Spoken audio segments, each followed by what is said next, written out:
wo bíbẹ̀ yẹn bá ń jẹ́kọ̀ọ́ bá ń kó tọwọ́ ẹ̀ yóò yá wò sí ọdún dé o ẹ jẹ́ ká yọ ẹ̀mí wa aṣọpẹ́ ó yá dáadáa àròjọ musolókù. òun sọ̀rọ̀ ọdún látàárọ̀ tẹ́nu ẹ̀fọ́ tá a fi ṣọdún rè torí ọdún yìí ò tí ì fẹ́ yé mi tó ṣe fẹ́ jẹ́ o. ọdún yìí ò tí ì fẹ́ yé ọdún yìí fẹ́ jẹ́ ṣé gbogbo nǹkan ni màmá sọ fún mi fún ọjọ́ ó já jẹ́lẹ̀ gbọ́ ẹyin tó bá ń jẹ́.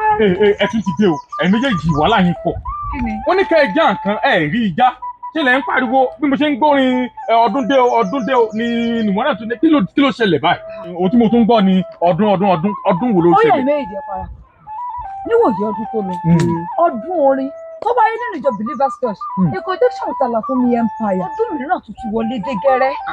ẹ wá adára fún mi Aalafunmi ẹ jọ ṣé ọdún kan tún ti ya sáré pé náà ni. ó ti pé mo rántí lóòótọ́ wípé ní kété tá a parí lọ́jọ́ náà láti mú ọjọ́ 27.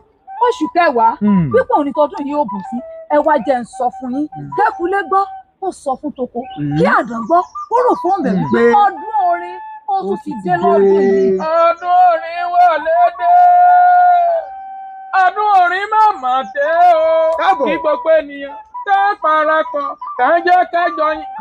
gbogbo kí ni àkòrí tọdún yìí. àkòrí tọdún yìí ìròyìn ayọ̀.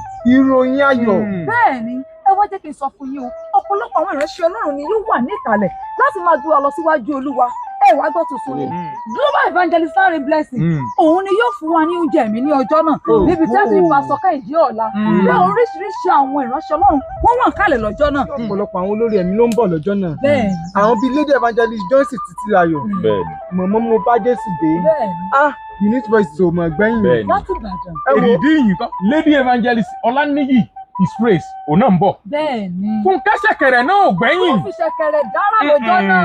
ẹ wá wo Pastor Felix Ọlárẹ̀wájú òun ni olùgbàlejò níbo gangan ni ìpàdé yìí ti wá wáyé. Assembly of the Believer Gospel Church òkè ìgbàgbọ́ ayékalẹ̀ zone 7 ní kété tẹ́ bá ti bọ́lẹ̀ ní ojú ní ọ̀tẹ̀ fún bus stop báyìí ẹ kàn náwó sí ọlọ́kadà ẹ lọ church Bàbá Bólú òdú ni ìṣàìmọ̀ olóko. ní dédé aago mélòó wà ní kíkún ìlú ìlú.